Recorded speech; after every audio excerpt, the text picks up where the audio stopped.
Bueno, Óscar, vamos a seguir ya la guía un poco que te pasé, aunque seguro saldrán temas y nuevas ideas. Y quería empezar preguntándote, porque bueno, al final muchas de las reflexiones que compartes y demás ponen en tela de juicio muchos paradigmas o clásicos o paradigmas que nos hemos dado y que todos hemos aceptado. Para ti, ¿qué es entrenar? A ver, todo el mundo nos llevamos a la boca esa frase tan manida de hay que entrenar como se juega, ¿no? Pero no entrenamos jugando, es decir, no jugamos en el entrenamiento. Así pues, digo yo una cosa, es decir, ¿cómo llevamos eso a buen puerto, no? Para mí entrenar es optimizar las conductas espontáneas. Es decir,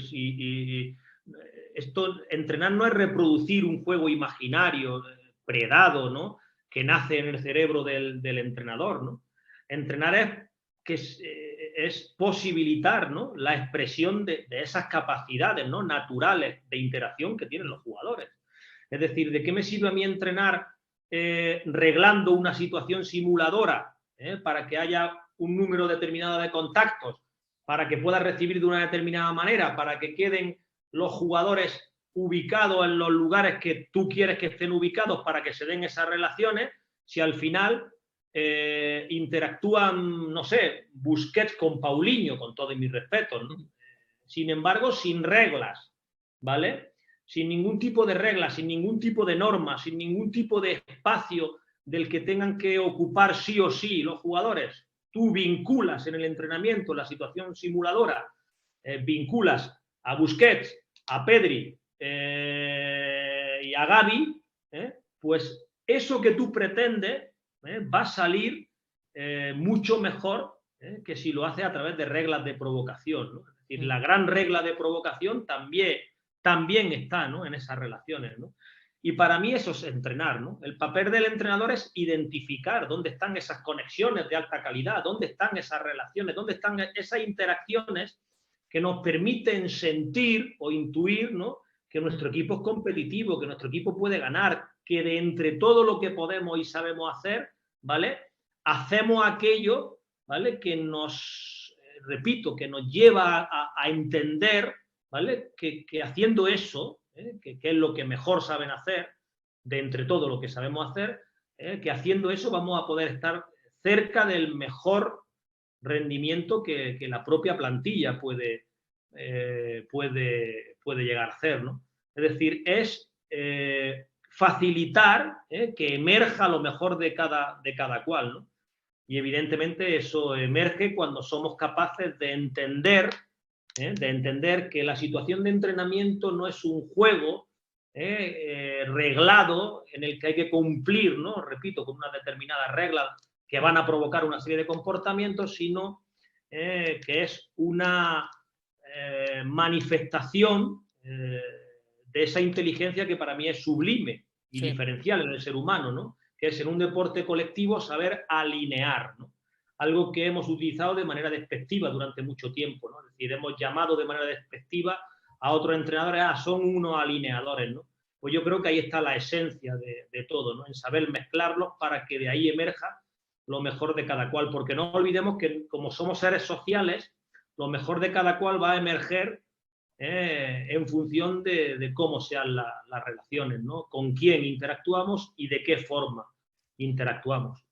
Y en eso de ser facilitadores, Oscar, de qué, porque muchas de las personas o muchos de los entrenadores que opinan sobre o que critican esas ideas de, bueno, un entrenamiento sistémico que empodere al jugador o como queramos llamarlo, hablan de que de esa forma ni se potencia la creatividad porque al final se convierte en un libertinaje.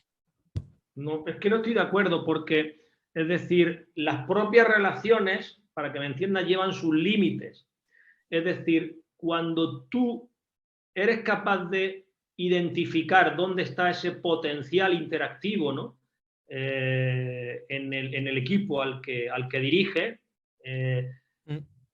te das cuenta de que todo se introduce en unas claves que tienen que ver con la verdadera creatividad. Es decir, con hacer aquello que provoque eficacia. Es decir, al final hablar de relaciones, estamos hablando de sociabilizar un juego que es social y de la mejor manera posible. Por tanto, la expresión de cada uno de los jugadores va a estar o va a tener su correspondencia en los demás porque depende de los demás, ¿no? Es decir, y ahí donde vamos a dar, es decir, si somos capaces de hacer esto como debe hacerse, nos vamos a dar cuenta del poder expansivo, ¿no? De la generosidad que tienen los grandes jugadores, ¿no? De lo importantes que son los jugadores talentosos para que los demás encuentren sus razones de ser en el juego, ¿no? Por tanto, yo creo que es una manera sublime, ¿no? de la expresión de ese capital, ¿no? Digamos, conceptual, o de ese capital que tiene, ¿no? El conductual, un equipo de fútbol, ¿no? Es decir, una cosa es que deberíamos haber también, ¿no? Porque eso es lo que sospechamos también muchas veces, porque como tenemos tanto ego, no queremos que ahí pasen cosas que no están provocadas por nuestras decisiones, porque muchas veces a lo mejor dejándole jugar y desde ese libertinaje igual conseguimos cosas mucho más sustanciosas desde el punto de vista del rendimiento, ¿no? No se sabe porque como no dejamos que suceda, no sabemos qué puede suceder, ¿no? Pero sí que es cierto, ¿no? Que cuando un entrenador es capaz de observar y de ver dónde están realmente esas capacidades, ¿no? De los jugadores, dónde está ese talento, ¿no? Quién lo contiene y cómo puede manifestarse, que repito, no es de otra forma sino relacionando bien a los jugadores, es cuando realmente dejamos de ser seres que utilizan el libertinaje, ¿vale? Para pasar a ser seres que utilizan la libertad, ¿vale? Desde la vinculación con los demás, ¿no? Como no puede ser de otra manera. Es decir, vinculándome con los demás, aparece lo mejor de mí mismo, que a su vez optimiza, ¿vale? Lo que es el juego del conjunto, ¿no? Y se provoca una reciprocidad, ¿vale? En la que, ya te adelanto, porque me ha pasado en muchos equipos, el jugador empieza a reconocerse en el otro y empieza a reconocer la importancia del otro. Se generan contextos de generosidad y contextos que tienen que ver con que empiezo a admirar las capacidades de mi compañero. ¿Y por qué empiezo a admirarlas? Es una cuestión de egoísmo, de maravilloso egoísmo, ¿no? Es decir, porque el egoísmo puede ser positivo o puede ser negativo. En este caso aparece el egoísmo positivo, que es aquel que tiene que ver con admirar al otro porque sé que dependo del otro para yo poder expresarme de aquella forma que va a permitir, ¿vale?, que de mí salga lo mejor que tengo. Y siempre se habla mucho de las teorías de los procesos de enseñanza-aprendizaje, bidireccional. ¿Tú crees que existe realmente ese proceso de enseñanza-aprendizaje o realmente es un momento donde el entrenador ayuda o facilita que aparezca una serie de comportamientos o se optimice una serie de comportamientos que ya el jugador tenía? Es decir, que el jugador los manifiesta muchas veces a pesar del entrenador. Sí, a ver, yo creo que la transmisión de conocimiento o de saber no existe. Es decir, yo lo que creo que existe es que el entrenador, a través de estas relaciones, permite que ese potencial dormido en el jugador, que está todavía por desvelarse, se desvele. En eso sí que creo, es decir, creo que hay entrenadores que consiguen a través de relacionar a los jugadores, ¿vale?, de vincularlos o de favorecer determinados vínculos, consiguen que mucho conocimiento, ¿vale?, que anda dormido dentro de los jugadores se pueda manifestar, ¿no? En eso sí que creo, ¿no? Pero cuando se manifiesta es porque potencialmente, están capacitados, ¿no?, para manifestarlo, ¿no? Aprender, yo creo más en el aprendizaje. Yo creo que aprender es aprenderse, saber más o menos quién soy en relación a lo que puedo llegar a hacer, ¿vale?, si realmente pienso que ese poder hacer está enmarcado en determinados vínculos, ¿no? Es decir, si no, es reconocerse en la red de relaciones. Hay gente que se reconoce y que es consciente, ¿vale? Y es capaz de verbalizarlo, incluso hablas con algunos jugadores y otros que son incapaces de verbalizarlo, que lo hacen desde un plano más desde el no consciente, ¿no? Pero que lo hace de manera sublime, ¿no? Es curioso porque la gente que mejor sabe hacer las cosas, o mucha de esa gente, hay excepciones que confirman la regla, precisamente son aquellos que son incapaces de explicarlo, ¿no? Sí. Porque muchas de las explicaciones que escuchamos en jugadores tienen que ver con haber escuchado a su entrenador, es decir, es reproducir las palabras de su entrenador, ¿no? Es un conocimiento como heredado que tiene poca importancia y poca trascendencia, ¿no?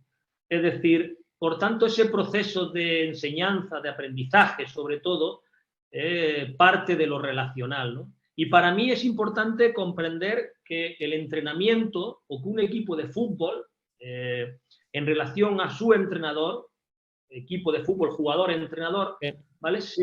Lo que ahí se está dando es una comunicación. Es decir, no es una información que lleva el entrenador desde su casa, ¿no? Y que la emite allí para que suceda lo que quiere el entrenador que suceda, sino que hay una comunicación. Es decir, ellos te escuchan, ¿vale? Pero tú los escuchas a ellos y en la mayoría de los casos no los escuchas hablar, ¿no? Es decir, esa escucha tiene que ver con que te están transmitiendo mientras están jugando una serie de información que eres tú el que tiene que recolectarla, ¿no? Para tratar, repito, de favorecer determinadas relaciones que originen ese producto que tú quieres que sea, ¿no? Y en todo lo que venías comentando, Óscar, bueno, lo del tema de que los jugadores no lo verbalizan, había un ejemplo, creo que fue de Iniesta, que le preguntaron por el gol en Stamford Bridge, de por qué tomó esa decisión del tirar cuando él a lo mejor se le acusaba de que no tiraba, y él dijo, pues me salió de dentro. Y hubo un profesor en Barcelona que me marcó, que él hablaba un poco del cerebro reptiliano, que al final es lo instintivo. Y yo siempre pensaba que, hostia, que a lo mejor hay que potenciar ese instinto del jugador, pero en esa búsqueda, al final hipotecas muchos entrenamientos que hacen que se entrene mal. En ese entrenar mal donde, bueno, el jugador al probarse, al intentar conocer nuevas relaciones, al intentar familiarizarse con un método, por llamarlo de alguna forma, de trabajo, pues ve que las cosas no salen. ¿Cómo consigues convencerle de que va en pos de que él se aprenda, de que él de optimizar los recursos que tenemos, etcétera? No, yo creo que cuando el jugador empieza a generar conciencia de que todo parte de él y de las relaciones, cuando ocurre,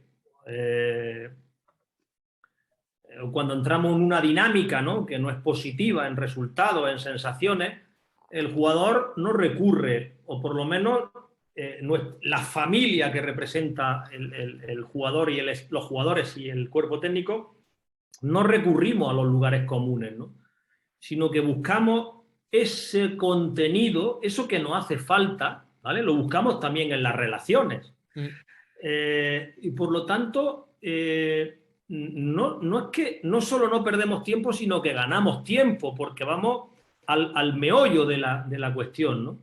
Es decir, es que si entrenar, o entendemos que entrenar es ir a reproducir una serie de movimientos, que en muchos casos no son contextualizados porque, entre otras cosas, todavía no hemos llegado a ese contexto en el que tenemos que desenvolvernos, que es la competición, es decir, entrenamos y después competimos, aunque evidentemente, y después entrenamos y después competimos, forma parte todo el mismo proceso. Sí que es cierto que para mí eso es entrenar mal. Ahí es donde estamos perdiendo el tiempo, ¿no? Sistematizando determinadas conductas que no sabemos, ¿no?, si van a si vamos a encontrar las coyunturas exactas para que eso se pueda manifestar, ¿no? Por tanto, en un ambiente abierto, en un ambiente incierto, donde casi nada se repite, donde no sabemos cómo van a ir apareciendo los estímulos, etcétera, etcétera, ¿qué sentido tiene entrenar de la forma en la que habitualmente hemos entrenado, ¿no? Y esto no tiene nada que ver con el libertinaje, que no. Es decir, que la aparición de conceptos tienen que ver con el hecho de saber quiénes pueden hacer que aparezcan, ¿vale? Y eso tiene que ver con las relaciones. Y no solo tiene que ver con quiénes son los que hacen que aparezca, sino la forma de aparecer, es decir, la forma de manifestarse, porque yo puedo estar viendo a un adversario, ¿no? Y en ese determinado partido me puede interesar que ellos perciban, ¿no?, que va a haber espalda a la espalda de la última línea defensiva, ¿vale? Y no hay una forma universal de ganar la espalda, sino que la tengo que encontrar entre mis jugadores. Hay una forma concreta que está enmarcada en las capacidades de mis propios jugadores. Es decir, no puedo irme a un vídeo de otro equipo a ver cómo él lo hace, ¿no? En alguna ocasión sí que es cierto que lo que algún equipo hace nos puede servir como referencia porque nuestros jugadores son similares o las formas de manifestarse del rival pues también es similar, ¿no? Pero tenemos que buscar nuestras formas concretas de emitir esos conceptos, ¿no? Porque evidentemente no somos los demás, sino somos nosotros mismos, ¿no? Por eso yo creo que el entrenador tiene que hacer o tiene que someterse, ¿no? No me gusta esa palabra, pero para entenderlo, en un proceso de inmersión, ¿no? Es decir, tiene que sumergirse en lo que es su propio equipo, su propio concepto, ¿no? Por eso no podemos trasladar de unos contextos a otros, ¿no? Que es un error que cometemos habitualmente, ¿no? Cuando nos va bien en un sitio, cuando llegamos al otro sitio tratamos de hacer las mismas cosas, ¿no? Y evidentemente no pueden suceder las mismas cosas sin aquellos que hicieron que sucedieran así, ¿no? Ayer estaba escuchando una charla de Diego Martínez, bueno, y él comentaba el fichaje de Roberto Soldado por el Granada, que utilizando el Big Data, pues nadie recomendaría su fichaje, pero que al final fue un tío que fue determinante. Y él hablaba de la importancia de que era un modelo, un role model de estos para el resto de jugadores o para jugadores de su demarcación. ¿Tú crees en esa figura de un poco de jugadores espejos o tú crees que realmente puede ser un jugador que te guíe, pero que al final no como la concebimos muchas veces? Lo concebimos muchas veces. Bueno, relacionado con el Big Data, es curioso, ¿no? Es curioso, pero somos todos unos farsantes, ¿no? Es decir, hay un montón de profesionales en los grandes equipos incluso, ¿no? Del mundo, ¿eh? Hablo de los grandes equipos del mundo, ¿vale? Que reniegan, ¿no? Del uso que se está haciendo del Big Data, ¿no? Reniegan en lo íntimo, en la intimidad, ¿no? Pero sin embargo, como es algo que está establecido, ¿vale?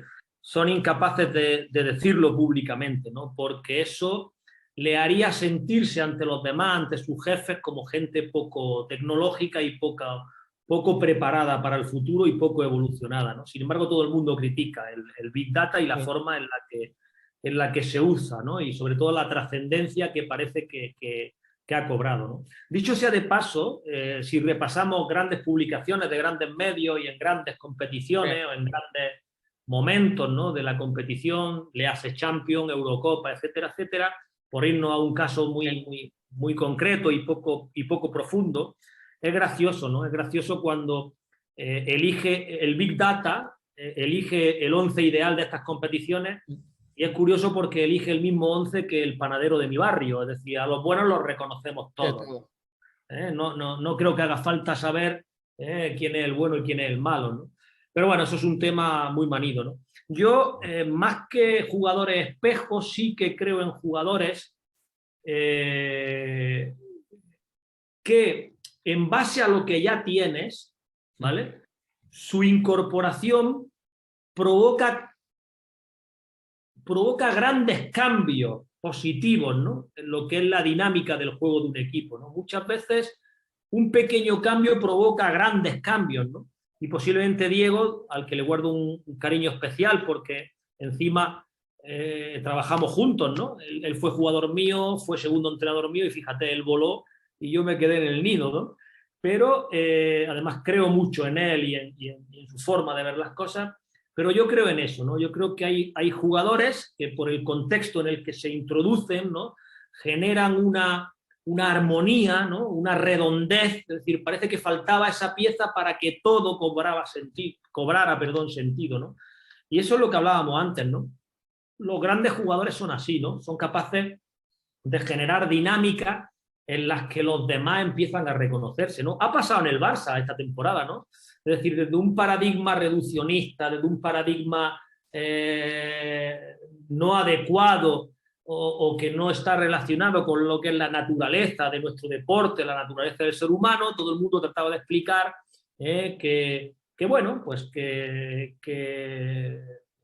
Frankie de Jong, ¿vale? Había aprendido a situarse, había aprendido a recibir con el pie alejado, y bueno, y como todo el mundo hacemos, y eso no es nada criticable ni reprochable, pues bueno, pues al parecer pues se le ponían vídeos, ¿no? Para que mejorara sus conductas en el juego, ¿no? Y tuvo, y así se explicó a través de lo que te estoy diciendo yo, ¿no? Y tuvo 5, 6, 8 partidos el año pasado, no sé el número exacto, donde realmente mostró una eficacia jugando, y una importancia dentro de lo que era el juego del Barça notable, ¿no?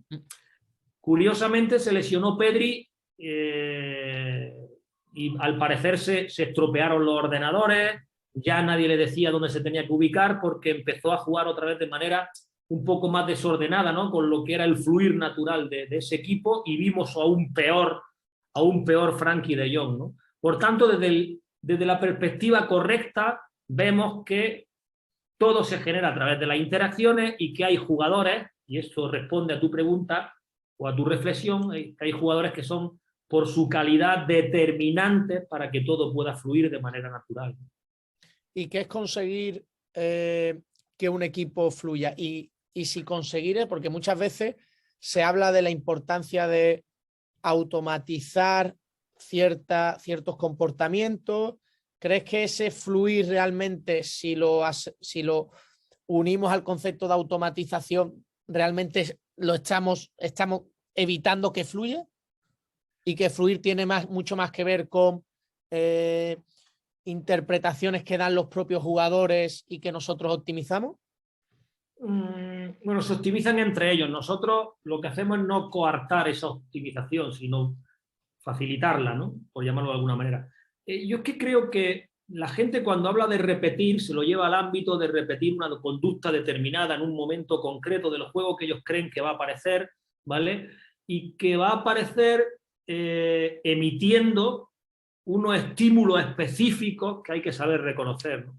Y yo no creo en eso, ¿no? Yo creo que, claro que hay que repetir, ¿no? Pero lo que tenemos que repetir son las relaciones. Las relaciones que nos permiten intuir que en ellas está el mejor juego posible de nuestro equipo, ¿no? Porque en un mundo vivo, en un mundo inherentemente rico y complejo, automatizar no parece lo más conveniente, ¿no? Y yo creo que cuando hablamos de que hemos conseguido que el equipo sea armónico, que el equipo fluya, estamos hablando de que hemos acertado en quiénes tienen que jugar, ¿no? Y ahí sí que es verdad que creo en las estructuras, y ahí sí que es verdad que creo en determinadas ubicaciones, ¿no? Pero no desde una perspectiva geográfica o geométrica, sino desde una perspectiva social. Es decir, estar emplazado en determinados espacios, porque yo soy de los que piensan que el jugador no juega ahí, sino que juega por ahí, ¿vale? Pero estar emplazado en determinados espacios genera determinadas relaciones, es decir, tú estás cerca de uno y más lejos de otro, más cerca de uno y más lejos de otro. Esto lo hemos visto en un partido en el Real Madrid-Barcelona del año pasado. Es decir, las grandes diferencias, o por lo menos yo lo veo así, que se establecieron dentro del 0-4 y que tuvieron para mí mucho que ver con el resultado, aunque no hay una linealidad, no hay una causa-efecto, ¿vale? Pero sí que es verdad que vimos que había un equipo redondo que conseguía que había conseguido ser redondo y veía que eso se producía en gran parte porque Pedri y Iniesta compartían espacio y tiempo, es decir, estaban próximos entre sí, y sin embargo a Ancelotti, que no le suele ocurrir por suerte para el Real Madrid, le dio un ataque de entrenador y alejó a Kroos de Modric. No sé si recuerdas que Modric jugó muy cerca de los centrales, perdón, Kroos jugó muy cerca de los centrales y Modric muy lejos de los centrales, ¿no? Allí como falso 9, ¿no? Es decir, fue una decisión que desarmonizó lo que viene siendo armónico, y tú dices, bueno, están los mismos, ¿vale? Pero las distancias de relación entre aquellos jugadores que realmente condicionan de manera positiva lo que allí va a suceder, era una relación, ya no por distancia, porque también, es decir, no, era una relación que en este caso por la distancia no permitía que el juego del Madrid fluyese. Y la gente dice, bueno, pues vamos a juntarlos. En este caso hay que juntarlos. Hay otro equipo donde las grandes relaciones aparecen entre jugadores que están alejados. Es decir, si tú tienes la facilidad que tenía Xavi Alonso para desplazar la pelota con esa fuerza y con esa precisión, ¿no? Y en el momento oportuno a todos los lugares del campo por alejados de su posición que estuvieran, pues estamos viendo que son interacciones, ¿vale? Es decir, ese pase de Xavi Alonso que recibe el extremo se ha ahorrado, es decir, es como si otro equipo circulara o hiciera una circulación mucho más compleja, ¿no? Por tanto, ahí sí que, repito, empiezo a creer en eso, ¿no? Es decir, donde lo espontáneo se concreta, donde ningún jugador se tiene que parar a pensar, donde tú percibes que el equipo juega sin manual de instrucciones y que fluye, y que eso evidentemente a ti te otorga la sensación de que tu equipo está condicionando al equipo rival, ¿no?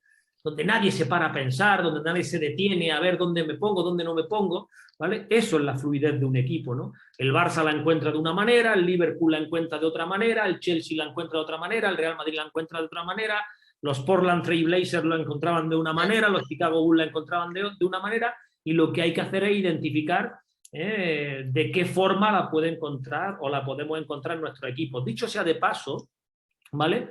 Fíjate, yo he estado reunido con uno de los mejores equipos, no solo de la categoría, sino del panorama nacional, ¿no? Está entre los 20 equipos, entre los 15 equipos de mayor peso en el balompié nacional histórico, ¿no? Este verano, ¿no? Omito el nombre porque evidentemente hay profesionales que están trabajando y evidentemente no lo digo por eso, ¿no? Lo digo porque yo cuando, en previsión de que podía ir allí, cuando empecé a conformar el staff y a hablar con ellos, yo me llevaba a 2 personas de mi confianza y les decía que me iba a dedicar, más allá de diseñar, también parto con la ventaja y soy un poco perverso en el sentido de que como conozco lo que ellos pueden hacer, pero yo me iba a dedicar a ponerle los nombres a las situaciones de entrenamiento, es decir, porque para mí ahí está la trascendencia, ¿no? En saber a quién con quién va a jugar en esa situación, más allá de cómo sea la situación, las reglas que tiene esa situación, etcétera, etcétera, etcétera. Recientemente criticabas o hablabas del fútbol a priorístico. Si puedes definir o concretar a qué te refieres con el tema del fútbol a priorístico, y si crees que en determinados casos o en según qué jugadores que a lo mejor en fútbol no lo sé, pero bueno, en baloncesto sí se habla muchos jugadores que entienden menos el juego, ¿crees que le puede ayudar o no? Yo es que no creo que haya que entender ningún juego, porque el juego no es nada en sí mismo, ¿no? Es decir, el juego se manifiesta o es la resultante de gente que está jugando, ¿no? Por tanto, hay que comprender, entre comillas, qué tipo de juego podemos hacer nosotros. Más que comprender un juego predado, lleno de conceptos universales, que lo que tratan es de homogeneizar lo que inherentemente es heterogéneo, etcétera, etcétera, más que una determinada manera. Es decir, esto es como querer decir, bueno, hay que comprender la vida, ¿no? Hay que comprender cómo yo puedo vivirla, ¿no? Es decir, porque la vida no es nada sin los que la viven, ¿no? Por tanto, yo creo que hay que partir de eso, ¿no? El fútbol predado, el fútbol a priorístico es un fútbol predado, ¿no? No es un fútbol jugado, sino que es un juego que se juega antes de jugarse, ¿no? Porque como no podemos retener esa cantidad de ego tan asombrosa que tenemos, pues lo que queremos los jugadores es que los entrenadores es tener equipos reconocibles, ¿no? No que ellos se reconozcan en el campo, en ese fluir que es el jugar, sino que el que está en la grada, el que está en la prensa, el que tiene que escribir sobre nosotros, diga, es un equipo de Óscar Cano, ¿no? Es un equipo de autor, cuando yo creo que los equipos son de autores. Es curioso porque cuando vemos equipos muy a priorísticos, muy dados a ese fútbol predado, valga la redundancia, se provocan aconteceres en el juego que son circenses, de circo.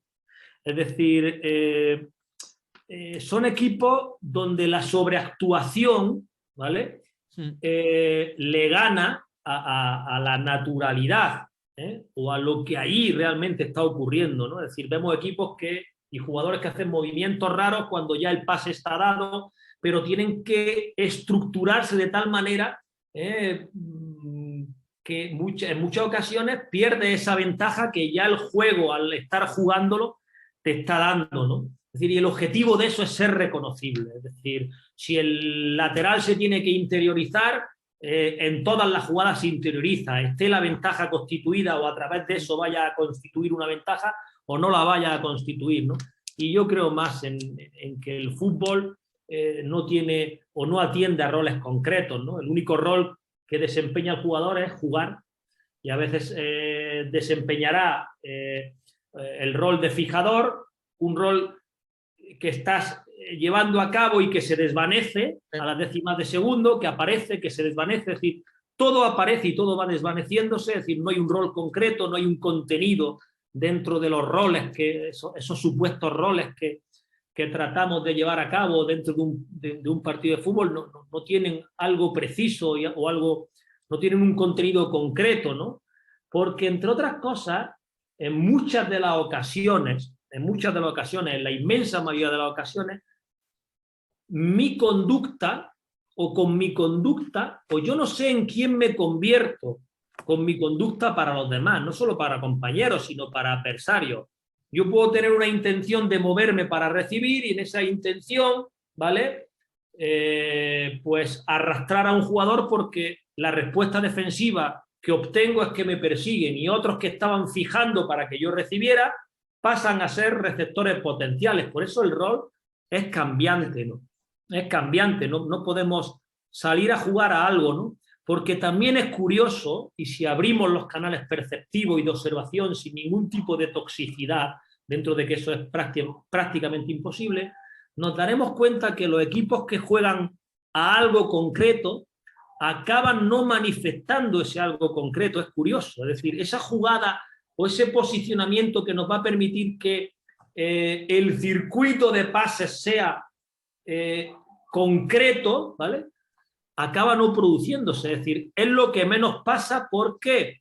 Porque lo hacemos tan evidente que evidentemente, y va la redundancia, pasa a ser evidente también para la gente que tienes como adversario, ¿no?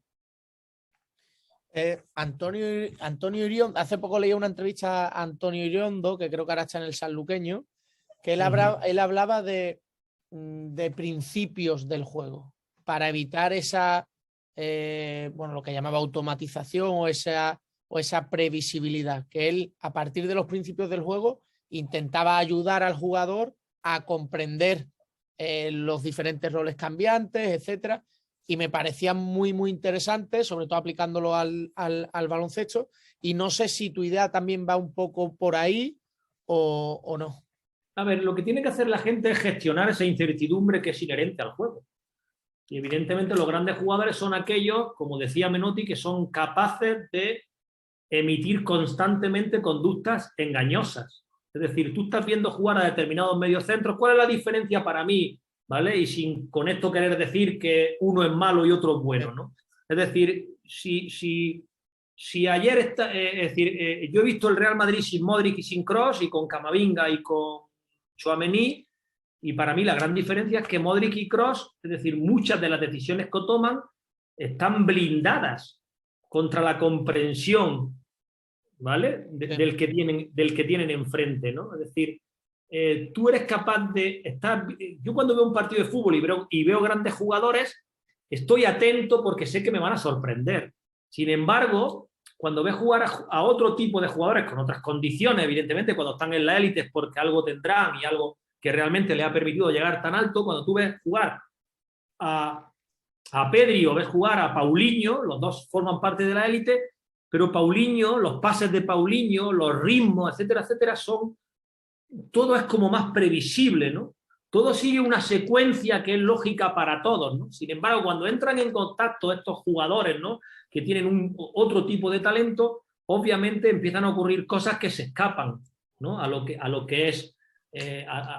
que es aquello que todo el mundo consideramos que va a ocurrir, ¿no? Y yo creo que ahí está la diferencia, ¿no? Ahí está la gran diferencia. Yo más que no sé a qué llama principio Antonio, que es una persona, además de entrañable, espectacular, pero yo sí que hablo de grandes conceptos, ¿eh?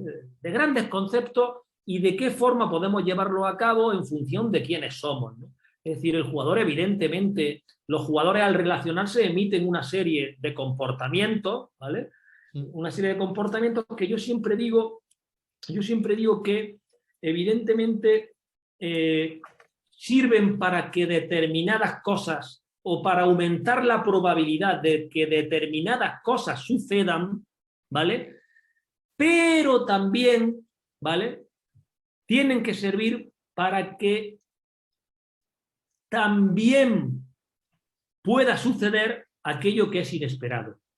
Es decir, tenemos que conseguir, por eso hablo siempre de espontaneidad, que el jugador se exprese de manera espontánea y a través de su intuición, ¿no? Hace poco leía es decir, tú ves equipos jugar que son muy mecánicos en cualquier categoría y ves que si el balón sale por fuera y va a haber un envío al área, hay como una ocupación lógica de los espacios, ¿no? Es decir, el más cercano al lugar del envío ocupa unos espacios, en función de ese primer movimiento, los que van llegando y en función de su demarcación van a ocupar. Es decir, está todo como muy cerrado, ¿no? Y para mí eso es muy fácil de defender. Sin embargo, tú ves llegar a los jugadores, a los grandes jugadores y desenvolverse a esos grandes jugadores dentro del área y ves que todo es intuición. Un pase, te gano la espalda, te engaño, ahora voy aquí. Ahora, ese movimiento que a priori no es un movimiento competente porque vas a invadir un espacio que ya está ocupado. Hay delanteros, los grandes delanteros muchas veces van y refuerzan ese espacio donde hay otro compañero, porque una cosa es el espacio donde esté y otra cosa que puede estar un metro arriba o un metro abajo y en función del momento en el que llega, y ahí está el remate, y el remate no puede producirse a través del compañero que ya está, sino que yo también. Es decir, hay muchas cosas que nos parecen o que parecen que pertenecen al mundo de la ilógica, y si ves el peligro es decir, cuando aparece el verdadero peligro y los goles de los equipos, ¿vale? Es precisamente cuando se rompen esas lógicas, esas estructuras, ¿no? Tan remarcadas, ¿no? Lo decía Juan Malillo en cuanto a lo de probabilidades y posibilidades, y me parecía genial sus reflexiones, que al final el entrenador tenía que trabajar mucho más sobre las probabilidades que sobre las posibilidades, que todo era posible, pero no todo era probable. Pero en esa reflexión, que al final lo hacía en un contexto de una rueda de prensa, que tendrá muchísimo trasfondo detrás, ¿cómo gestionaríais o cómo gestionas a aquellos jugadores que están tan por encima del juego que como dices, son totalmente comportamientos inesperados, imprevisibles, que tienen para ellos su propia lógica, aunque nosotros no la encontremos en ese momento, encima es eficiente? ¿Cómo gestionas dentro de un equipo a esos jugadores que están tan por encima del juego? A ver, es que yo no creo que estén por encima del juego. Yo creo que como los jugadores son el juego, ¿no? y los jugadores tienen, cuando se relacionan en todos los equipos, tienen una forma concreta y que no es transferible, es intransferible, ¿no? de jugar, ¿no? Por tanto, para mí ni están encima ni por debajo del juego, ¿no? Porque ellos son los que crean el juego, le otorgan vida al juego, ¿no? Lo que sí hay son jugadores diferentes, ¿no? Ya hemos hablado de ellos, ¿no? Que tienen esas, es decir, con ellos en el campo, o ellos en el campo nos permiten que aparezcan esas posibilidades, ¿no? de generar un orden distinto, ¿no?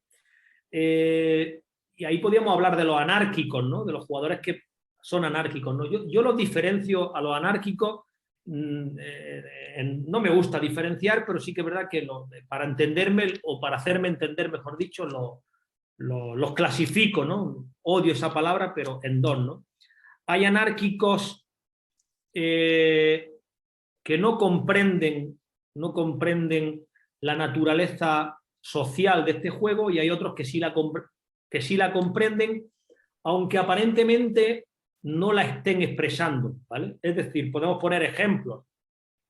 Tú ves al primer Messi en esas diagonales con balón, ¿no? de fuera hacia adentro, y siempre acababa el lanzamiento a portería, ¿no? En una jugada donde él se concebía como en esa acción como que la única posibilidad que podían emerger de ahí es la de iniciar ese ciclo con balón y acabarlo él mismo, ¿no? A partir de, evidentemente, me imagino que también con la ayuda del entrenador, en eso sí que creo, pues se empezó a ver un Messi que era capaz de filtrar un pase, que era capaz de jugar con el penúltimo en esa penetración de Keita, era una interacción muy dada, ese Messi-Keita, ese Messi cuando protegía el último al penúltimo que era Keita, ese Messi-Jordi Alba en esas famosas colgadas, ¿no? Que tanto jugo le sacó el Barcelona a eso es slalom de Ribery, de Robben, es decir, el entrenador tiene que encontrar, ¿vale? Como eso es rotundo, ¿vale? Es rotundo para el rendimiento del equipo, esas conductas, ¿no?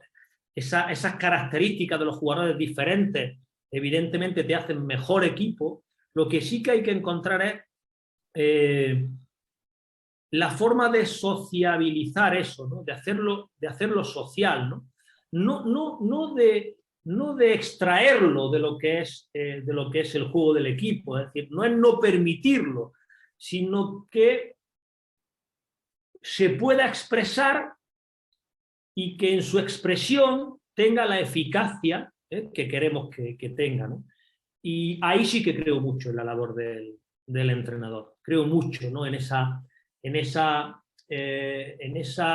por llamarlo de alguna manera, facilitación o creación de esas dinámicas, de esos contextos, de esas relaciones, ¿no? donde Mahrez sea Mahrez, pero además sea un Mahrez multiplicado por 1000, porque esas conducciones que aparentemente son individuales se sociabilizan, ¿no? Hacen del juego algo mucho más rico para él y evidentemente para los demás, ¿no? Y hay otra serie de jugadores que esto no lo comprenden, ¿no? Eso evidentemente no saben jugar porque desconocen que el juego es un juego colectivo, ¿no? Pero no estoy de acuerdo con lo que habitualmente hace el entrenador. Con el objeto de sociabilizar el juego, no permitimos que eso que distingue a determinados jugadores se pueda manifestar, ¿no? Eso es como decirle a Petrovic o a Bodiroga que no fintara, ¿no? Que no jugara ese uno contra uno, ¿no? Es decir, hay que conseguir que Michael Jordan sea capaz de desestabilizar a su oponente directo, pero que además sea consciente que eso que está haciendo puede provocar una serie de alternativas, ¿no? A través de las cuales ser mucho más eficaz, ¿no? Y sigo mucho a David Cárdenas, que es profesor en la Universidad de Granada. Él habla de la metodología, también de cómo se ha perdido la calle y cómo el entrenamiento en la actualidad debe dar respuestas a esas demandas que ya no están cubiertas con la calle. Pero claro, en la calle no estaba el entrenador. Ya solo quizás la mera presencia del entrenador puede hacer que coartemos la libertad al jugador. Me parece... Sí, perdona. ¿Cuál es el papel que tú desempeñas en el entrenamiento, durante las tareas, etcétera? Me parece una pregunta súper interesante y forma parte de un capítulo de mi libro, del libro que ahora estoy escribiendo, que tiene un objetivo de hacer visible, ¿no? Le prometí a un amigo que murió por esta putada que es la ELA, que iba a hacer un libro para visibilizar, ¿no? Y para bueno, pues eso, ¿no? Para generar conciencia, ¿no? En la sociedad de que, por minoritaria que sea o que sea este grupo de enfermos, no por eso podemos dejarlos de lado, ¿no? Porque no es justo, ¿no? Y me parece muy interesante la pregunta porque, fíjate, tú dices que en la calle no existía la figura del entrenador. ¿Estás seguro? Es decir, como tal, obviamente tiene razón, no existía. Pero llevamos hablando no sé cuántos minutos y siempre he ido, es decir, hay una palabra que es troncal en todas mis respuestas, que tiene que ver con las relaciones, con alinear, con elegir a los jugadores que mejor casan entre sí, ¿vale? Para que eso origine el mejor fútbol. Eso era la calle. En la calle elegíamos y curiosamente siempre queríamos, cuando nos tocaba elegir, queríamos jugar con los más buenos, ¿vale? Y a los más malos los poníamos en aquellos espacios donde la generación del juego no era tan importante, ¿no? Aunque después, evidentemente, la realidad nos ha mostrado que un lateral puede ser trascendental, ¿no? En todo lo que es el devenir del juego de un equipo, ¿no? Eso era la calle, alinear.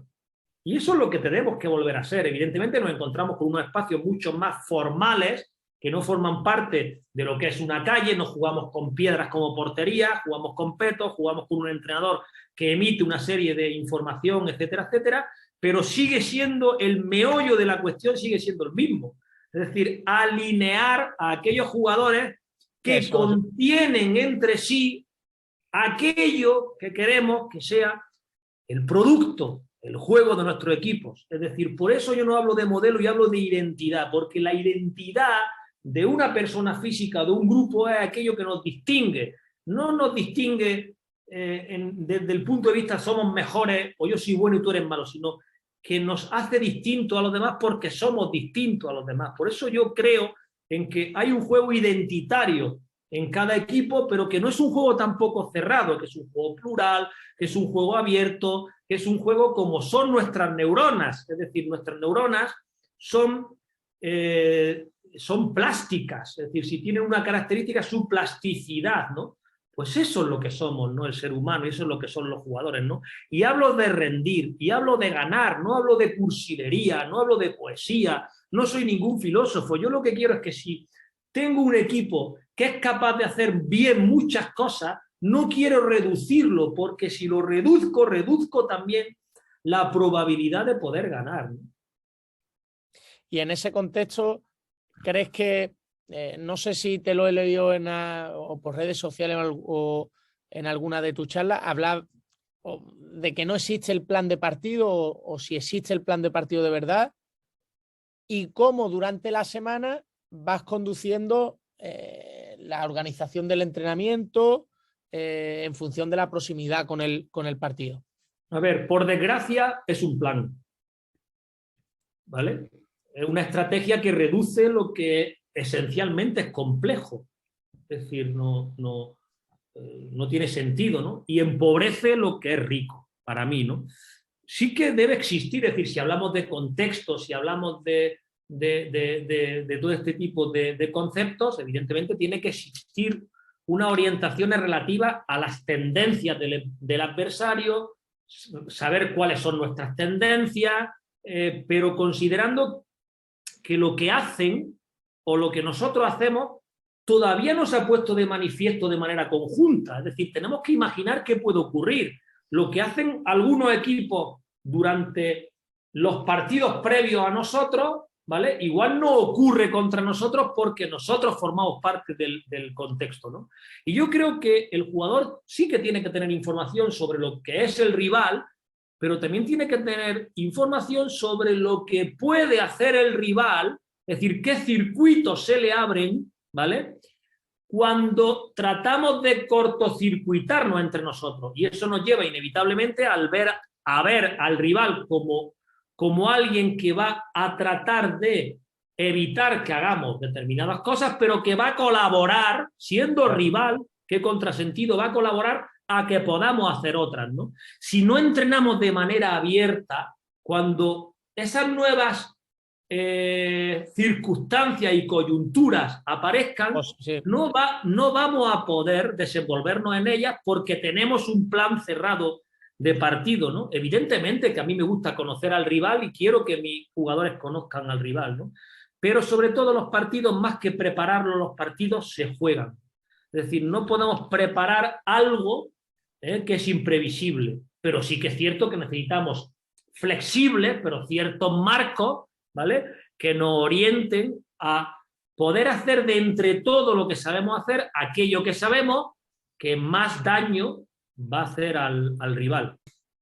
Hay algo que siempre le he dado, bueno, le doy muchas vueltas y de hecho, hostia, a veces conforme te vas metiendo más en el profesionalismo te das cuenta de que no hay tantas virtudes como desde fuera aparentan. Y una de las profesiones que, bueno, entrenadores como Bielsa siempre han dicho que no son tan dignas como aparenta es la del entrenador, que con tal de llegar nos pisoteamos, nos zanqueadilleamos. ¿Tú crees que el entrenador está dejando de ser con tal de estar? Sí, el entrenador y muchos de los cargos, de los grandes cargos que tienen las distintas áreas, ¿no?, de los clubes, es decir, ahora mismo están llenas. Yo el otro día hablaba con un amigo mío que no pertenece al ámbito del fútbol y le decía que me llama poderosamente la atención el montón de entrenadores, desde un punto de vista técnico, conceptual, como quieras llamarlo, ¿no? Estarán muy preparados. Yo no soy quien para juzgar quién está o no está preparado, en primer lugar porque no los conozco, y en segundo lugar, aun conociéndolos, yo podría decir que quién me gusta más y quién me gusta menos, pero eso no quiere decir que lo que a mí me guste esté mejor que lo que no me guste, ¿no? Pero sí que percibo algo que me llama poderosamente la atención, ¿no?, que es el perfil no de todos, pero de muchos directores deportivos. Yo hablo de las áreas, ¿no?, de las áreas deportivas, incluso de las áreas de la dirección en general, ¿no?, porque al final, como entrenador, también estoy en contacto no solo en los clubes a los que yo voy perteneciendo, sino también pues tenemos relación, ¿no?, con profesionales de otros clubes que nos vamos encontrando en los campos, tal, y todos tienen como un perfil muy, muy, muy similar, ¿no?, en el sentido de que percibo, igual me equivoco, ¿no?, que hay poco carisma, ¿no? Es decir, los entrenadores con carisma, que realmente representan algo, que tienen algo que decir, que tienen algo que manifestar, ¿no?, que evidentemente, y hablo desde el buen sentido, ¿no?, condicionan un club, ¿no?, con sus decisiones, con sus opiniones, tal. Eso está desapareciendo en pos de una persona mucho más lineal, mucho más obediente, mucho más ataviada, ¿no?, con un disfraz que tiene que ver con no molestar mucho, con no voy a abrir la boca porque puede condicionar eso mi futuro laboral, bueno, pues al final con proteger su puesto de trabajo, ¿no? Gente bueno, que después en la intimidad es verdad que se expresa de una manera distinta a cómo se expresa mientras está trabajando, ¿no? Es decir, gente que está siempre quejándose. Y yo siempre digo que cuando una persona se queja tanto es porque es incapaz de manifestarse como es realmente, ¿no?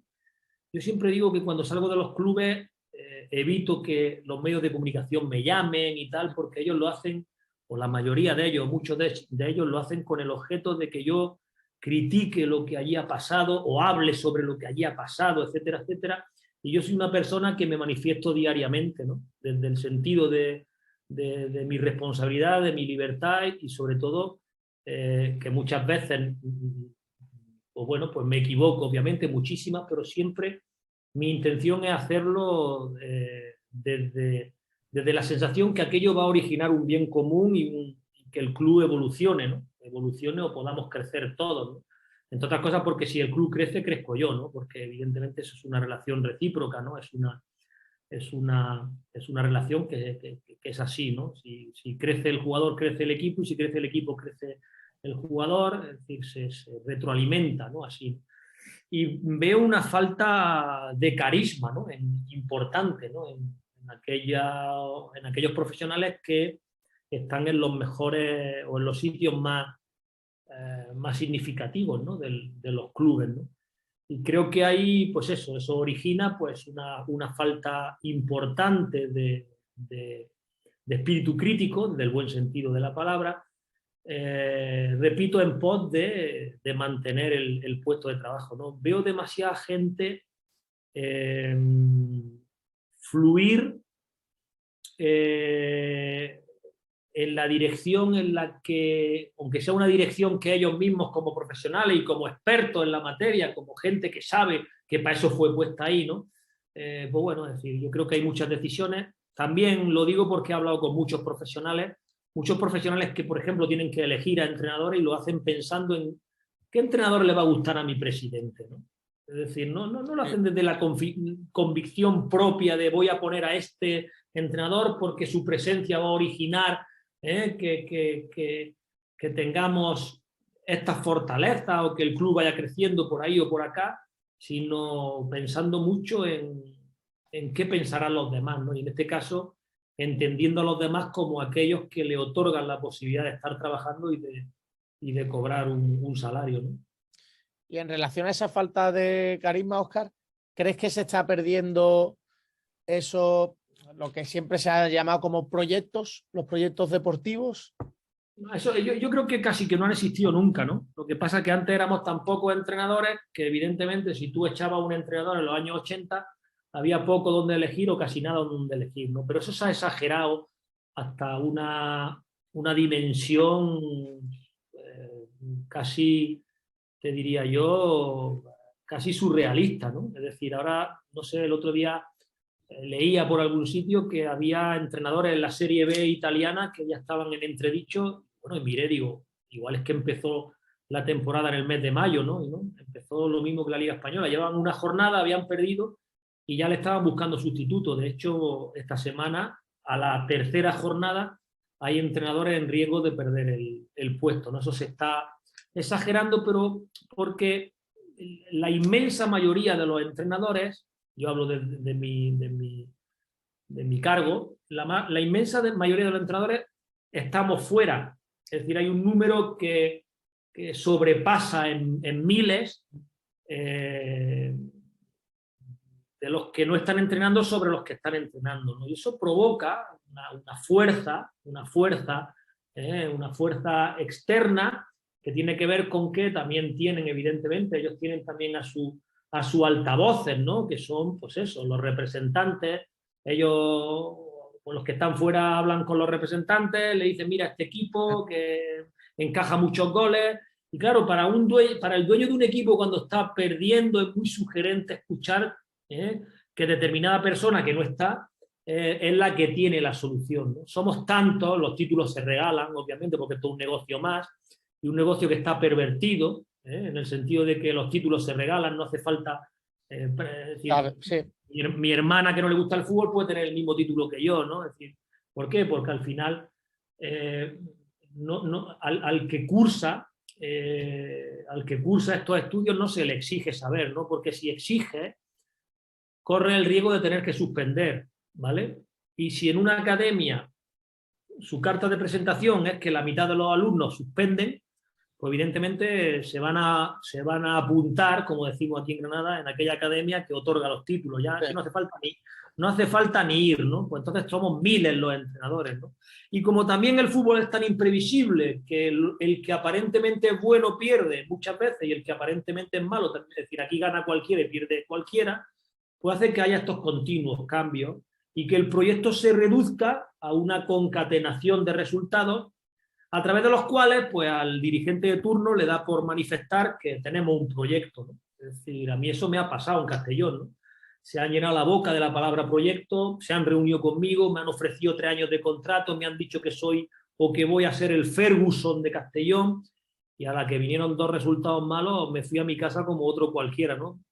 Pero en cierto modo, y sin que eso, o sin que esté de acuerdo en esta exageración de que a los 2 partidos puedes estar en tu casa, sí que es cierto que tampoco veo normal, pues porque somos muchos, sino cómo vamos a entrenar. Si no echan a unos, cómo vamos a entrar a otros, ¿no? Pero sí que soy, cada día más sí que estoy de acuerdo con el cambio, ¿no? Con el cambio porque a mí me enriquece como persona, como entrenador, porque conozco otros contextos, otra gente, otro mundo, otra forma de ver las cosas, y eso me enriquece como entrenador.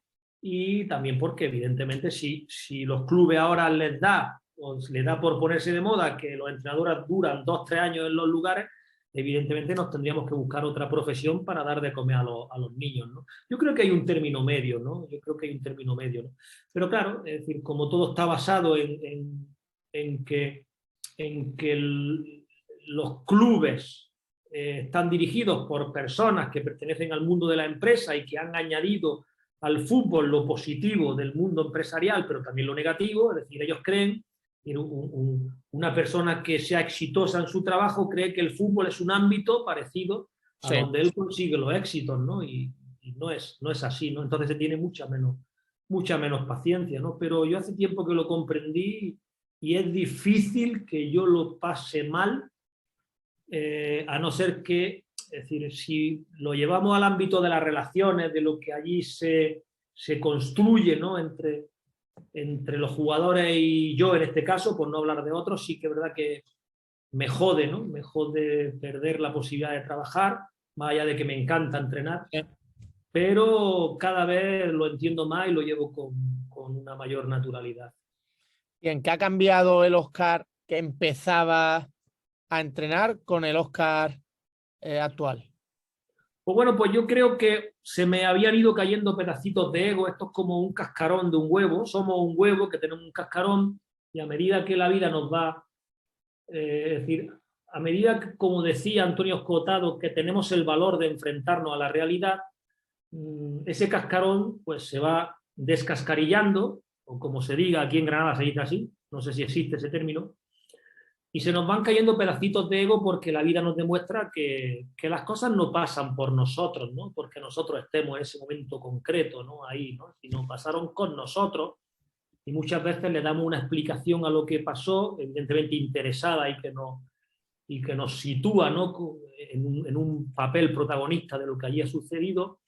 Y bueno, pero la vida, como no podemos elegir dónde ir, a no ser que te llame Guardiola y que ya hayas tenido un éxito, o que haya coincidido, que haya llevado a los Messi, a los Xavi, a los Iniesta de turno, y que eso te haya llevado a elegir dónde ir. Y evidentemente aquí no hay ningún tonto, todo el mundo iríamos a aquellos proyectos emergentes donde en cada ventana de mercado te puedes gastar 200, 300 millones de euros para estar cerca de ganar, o ganar, si no unos títulos, otros de los muchos que disputas.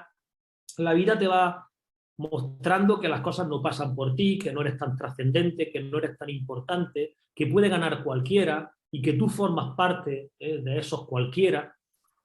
Y lo que ha cambiado, yo creía que había soltado pedacitos de ego, ¿no? Y que ya no era egocéntrico. ¿Qué manera más evidente de manifestar egocentrismo que creer que había perdido el ego? Yo ya no soy egocéntrico, ¿no? Esa es la mayor manifestación de que uno es egocéntrico. Lo que sí que es cierto es que tengo otro ego que quizás me haga relativizarlo todo más, y quizás con el paso del tiempo he descubierto dónde está lo esencial de este deporte, ¿no? Que no está en el método, ni en las ideas, ni en los estilos, que todos son disfraces, ¿no? En un mundo que arroja tantos beneficios económicos y materiales que cualquiera puede estar en el fútbol. Es decir, estamos viendo que muchas de las decisiones que se toman en el ámbito del fútbol están tomadas por profesionales que nunca han pertenecido, es decir, por matemáticos, ¿no? Es decir, ahora que hablamos de Big Data, de algoritmos y de todas estas cosas. Yo sé que hay clubes que le dan este tipo de trabajo a personas que a lo mejor tienen 40 años y que es su primera experiencia con el fútbol. ¿Por qué? Porque no ven fútbol. Es decir, simplemente, pues a través de unos ítems, lo que hacen es, pues eso, es decir, elaborar unos informes que tienen que ver con acciones supuestamente destacables y descontextualizadas de lo que hacen, ¿no? Son simples emisores de datos, ¿no? Pero eso sí que me lo ha ido enseñando, es decir, en darle el papel preponderante a los que tienen ese papel, ¿no? A saber observar el fútbol sin esa contaminación de considerar que lo que allí pasa pasa porque determinado entrenador está, ¿no? en ese determinado banquillo, en ese determinado equipo, ¿no? Sino que pasan las cosas porque tienen que pasar y casi siempre, que no es casi siempre, siempre pasan porque determinados jugadores se han encontrado jugando, ¿no? Y eso ha permitido que tu equipo haga cosas que realmente tienen un impacto esencial sobre el juego y sobre el resultado, ¿no? Y me ha permitido ver, fíjate qué contradicción, ¿no? Porque estoy situando al jugador en el papel que le corresponde, ¿no? En el lugar que le corresponde, ¿vale? Pero eso me ha hecho ver que la persona más importante dentro de un club de fútbol es el entrenador. Y dirás, hostia, ya sí que es verdad que me has descolocado del todo. No, te explico. Si hablo de relaciones, por concluir, si hablo de relaciones, si hablo de mezclar, si hablo de alinear, evidentemente hay una persona que elige quienes juegan, ¿no? Fíjate si tenemos importancia, ¿no? Elegimos a quienes juegan y sobre todo en esa elección hay gran parte de las dinámicas que se generan durante la competición, ¿no? Por tanto, saber elegir quién, por cerrar el círculo, ¿no? Sí. Saber elegir quiénes tienen que jugar, me parece la labor fundamental y casi única de lo que es un entrenador de fútbol. ¿Por qué? Porque eso te va a dar muchas pistas, todos estos detalles micros, como dice la gente, ¿no? Todas estas estrategias, ¿no? Todas estas formas de hacer las cosas, ¿no? que al parecer o que las decide el entrenador, evidentemente son ellos los que te dicen cómo tú puedes proponerla. Es decir, ellos disponen y tú propones, pero la disposición de lo que allí puede ocurrir, quien contiene el contenido, son los que juegan, ¿no? Y ellos te van dando, ¿no? Te van dando información que tienes tú que recoger, somos como unos exploradores, ¿no? Unos recolectores de ese fruto, ¿no?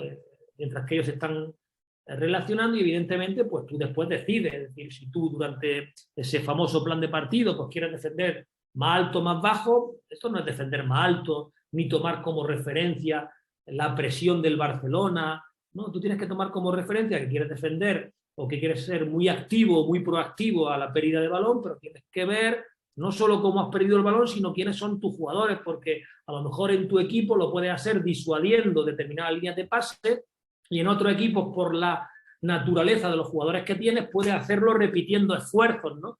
¿Por qué? Porque tienes jugadores de un perfil o tienes jugadores de otras características, ¿no? Y ahí sí que creo la labor del entrenador, por supuesto que creo en el entrenador. Fíjate si creo en el entrenador, que creo, ¿vale? Que la principal capacidad es alinearlos de manera correcta. Y ahora que no estás en los banquillos, Óscar, ¿cómo, o bueno, incluso cuando estás en los banquillos, cómo mejoras como entrenador? Porque hay muchas veces se habla, bueno, de ver mucho el fútbol, pero ya eso parece que ha quedado un pelín atrás, porque todos tenemos acceso a cualquier partido y que se centran más en, por ejemplo, antes hablabas en leer libros, en otro tipo de cosas, o establecer relaciones, conversaciones con personas conversaciones que nos mejoran, que nos enriquecen. Pues según, es decir, cada vez que me quedo sin equipo, que gracias a Dios son pocas, toquemos madera, sí que es cierto que en mí se activan distintas cosas, muchas de las cuales son comunes a todos los tiempos, ¿no? En los que no entreno, porque son leer, que son ver fútbol, que son, bueno, pues relacionarme y hacer cosas, ¿no? Que habitualmente y que son cotidianas y que no podemos hacer habitualmente, que es disfrutar de los tuyos, ¿no? De tus amigos, de tu familia, de tu hijo, de tu pareja, ¿no? En definitiva, hacer lo que cotidianamente se hace y que yo estoy impedido mientras entreno porque mi familia nunca me acompaña, ¿no? A los lugares o a las ciudades donde yo tengo la suerte, ¿no? De ejercer como entrenador, pero también después, pues no sé, se me van ocurriendo cosas, ¿no? Es decir, por ejemplo, en este parón que desde febrero lo tengo, que no sé, son 6 meses, cuando trato de acercarme a personas o a ideas que tienen que ver con el fútbol, y ya no solo con el fútbol, sino con ideas en general, en esta ocasión me ha dado por acercarme y tratar de conocer a gente que piensa muy distinto a mí.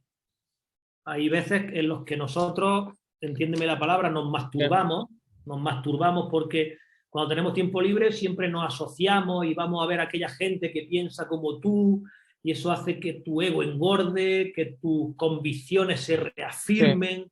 Y eso acaba por ser algo que no es del todo positivo porque empieza a ser un ser ideológico, ¿no? Y hay que tener... Sí. Nuestra tendencia debería de ser huir, ¿no? De ideologías, ¿no? Porque no es lo correcto, ¿no?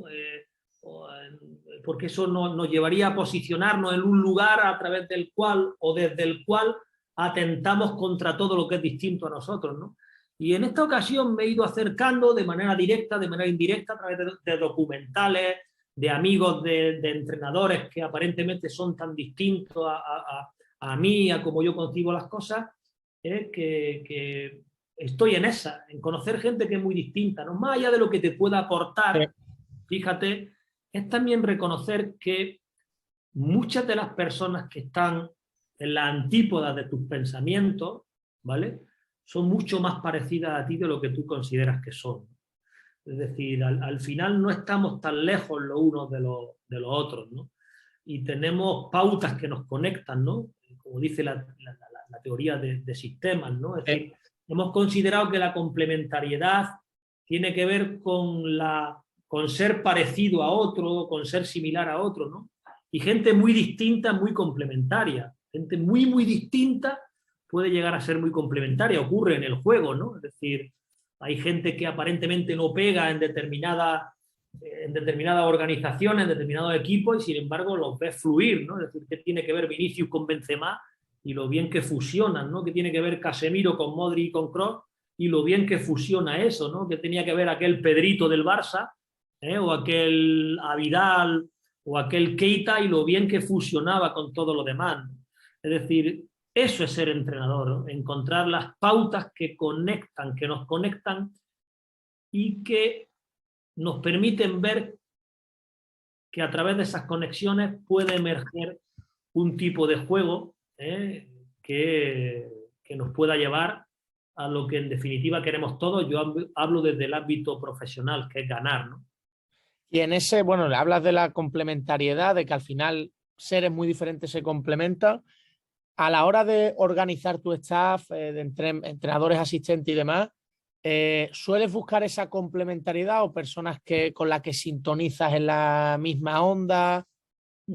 Es que la sintonización tiene que ver, es decir, si la sintonización tiene que ver con que tú crees que sintonizar es que no se produce nunca un enfrentamiento, una confrontación, está equivocado. Es decir, para mí la verdadera conexión se establece a través de lo natural. Y si lo natural es que, evidentemente, tenemos muchas cosas en común y por eso nos relacionamos, y también tenemos muchas cosas que no tenemos en común y que precisamente es lo que afianza determinadas relaciones. Lo acabamos de decir, entre jugadores distintos aparece esa complementariedad, ¿no? Lo que sí que es cierto es que yo me baso siempre, o me gusta mucho la gente que es leal, pero no leal conmigo porque yo soy o tengo el cargo principal, por llamarlo de alguna manera. No. Leal entre nosotros. Leal entre nosotros. Yo también tengo que manifestar lealtad, porque eso contribuye a que se genere una atmósfera en el que constantemente el conocimiento va apareciendo en el que tú percibes, y eso es maravilloso, que nadie deja de ser él mismo para intentar agradarte, porque hay mucho de esto en los staff. Yo voy a intentar agradar a mi entrenador, y yo lo primero que les digo, sobre todo a la gente que no ha trabajado conmigo, estos trabajadores que tienen los clubes, que llevan muchos años y que completan el staff, porque en las categorías que yo me muevo, y ni siquiera en primera división y en los grandes clubes, no te puedes llevar a todos. Pero lo primero que le digo a la gente que ya está en el club trabajando y que va a formar parte de nuestro grupo de trabajo es que lo que más me jode es que dejen de ser ellos mismos. Y ya para acabar, Óscar, ¿hay algo que siempre has mirado del fútbol y que el baloncesto, al no ser un deporte que mueve tantas masas, o al ser quizá un deporte de lo que hablabas, mucho más, un pelín mucho más predecible que el fútbol, porque al final el entrenador trata de sistematizarlo todo mucho más, pues al final que el fútbol mueve una cantidad de personas tremenda, y es lo que decían, que que su equipo pierda condiciona toda la semana en su trabajo, con sus amigos, con su familia. ¿Qué crees que el fútbol aporta a la sociedad y qué crees que podría aportar, o de qué manera podría influir un pelín más? Ahí, ahora sí que te has expresado como considero. Es decir, una cosa es lo que aporta y otra cosa es lo que debería aportar. Es decir, lo que emite el fútbol son valores y contravalores. A ver, de manera muy amplificada, ¿no? Es decir, muy exagerada, ¿no? Muy exagerada. ¿Por qué? Porque es un ámbito donde el ser humano, el que juega, el que no juega, el que está cerca del equipo, el que está lejos del equipo, ¿vale? Es un ámbito muy emocional. Es decir, es tan incierto que eso multiplica toda la emocionalidad. Es decir, no entra, es decir, no hay una lógica en los acontecimientos, por tanto, está mucho más vinculado, ¿vale? Nuestro ámbito no racional, para que me entiendan, ¿no? Evidentemente, y de manera lamentable, actualmente lo único que aporta, porque claro, hay unos medios de difusión, no solo de lo que pasa, sino que ellos te cuentan cómo está pasando y eligen de entre lo que está pasando aquello que solo genera distracción, es decir, ahora mismo hay una industria encargada de proyectar incluso eso, ¿no? De proyectar eso. ¿Por qué? Porque el fútbol se ha convertido en un elemento a través del cual, como se han dado cuenta que nos gusta mucho, que nos emocionamos viéndolo y que evidentemente tiene un poder de atracción brutal, porque encima nos posiciona, somos de un equipo, defendemos unos colores, una camiseta, una forma de jugar, un estilo, ¿vale? Y nos enfrentamos los unos con el otro, pues nos tienen entretenidos. Es decir, nos tienen entretenidos y así lo que realmente es relevante para mejorar como sociedad, ¿vale? Que son las grandes potencias económicas y lo que hacen para seguir manteniendo su estatus, ¿vale? Y que todos estemos conformes a las migajas que nos van echando, pues evidentemente nos tienen entretenidos, ¿no? El ser humano no es que sea peligroso cuando piensa, sino que es peligroso cuando piensa en grupo. Y qué mejor manera de dividirnos, ¿vale?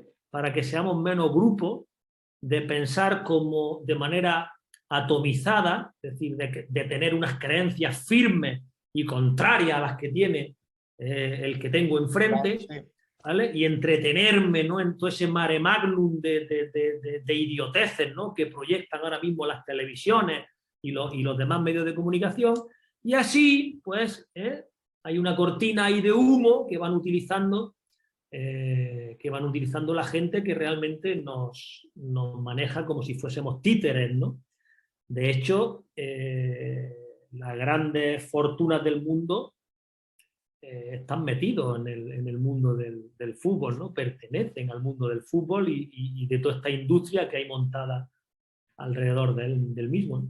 No, sí, al final si controlan todo. Es decir, el Claro. poder, mucha gente dice del poder que te da ser el presidente del Madrid es más Barça, que de cualquier equipo. Gobierna, del Barça. Sí, Al final es... o de forma más local, el presidente de cualquier equipo de Segunda División B o de Segunda División A. Es decir, nos tienen muy distraídos, esa es la realidad, ¿no? La realidad es esa, ¿no? Y cada vez mucho más alejado de la verdad, de la realidad. Es decir, estamos en una época donde la verdad está absolutamente dejada, ¿no? Es decir, no existe la verdad. Hay un mundo que pues, se ha creado y se ha originado una posverdad que tiene sus referentes, ¿no? Es decir, y sobre los cuales, pues, ellos nos dicen cómo tenemos que pensar, nos dicen qué tipo de prejuicios, si positivo o negativo, tenemos que tener sobre distintas personas, es decir, todo el mundo, y se hacen virales ruedas de prensa, opiniones de la gente, porque es decir, nos dicen lo que nos tiene que gustar, ¿no? Y nosotros ahí vamos, que fluimos, ¿no? Es decir, fluimos en relación a eso, pero si somos capaces de pararnos, de descontaminarnos, ¿no? Aunque no exista ese término, y de mirar en profundidad las cosas, veremos que ni los buenos son tan buenos, ni el fútbol que dicen que es rock and roll es tan rock and roll, ni el que dicen que está pausado es tan pausado, ni hay tantas diferencias entre Klopp y Guardiola, ni hay tanta verdad sobre determinados modelos de juego, ni hay tanta verdad sobre determinados métodos, ¿no? Y entonces todo este tipo, cuando eres capaz de quitarte todo este peso, ¿no? Toda esa cortina, ¿no? Y toda esa, pues esa contaminación, ¿no? De mentira sobre mentira sobre mentira que está ocupando el lugar de la verdad, pero eres capaz de escarbar, te das cuenta, y ya sí que cierro el círculo, que lo esencial está en los que juegan y sobre todo en los que juegan bien. Ahí está el secreto de todo, ¿no? Por más que no hablen, ¿no? Y por más que entren protagonistas nuevos, ¿no? Que esto no es nuevo, es decir, el Big Data actual, hace unos años, pues eran otros aparatos, ¿no? Que se apoderaron del fútbol, ¿no? Es decir, hemos llegado, pues, el amisco aquel de turno, una serie de herramientas, de utensilios, ¿vale? Que yo no digo que algunos no sirvan, pero evidentemente la mayoría no sirven porque su presencia desvirtúa la realidad. Es decir, hay una desvirtuación importante, ¿no? de lo que es la realidad, lo esencial y la verdad, ¿no? Desde que el fútbol es fútbol, desde que cualquier deporte, desde que cualquier ámbito, de cualquier trabajo, esto se trata de identificar dónde están los buenos y permitirles que se expresen de la mejor manera posible. Pues muchísimas gracias, Óscar, por tu tiempo.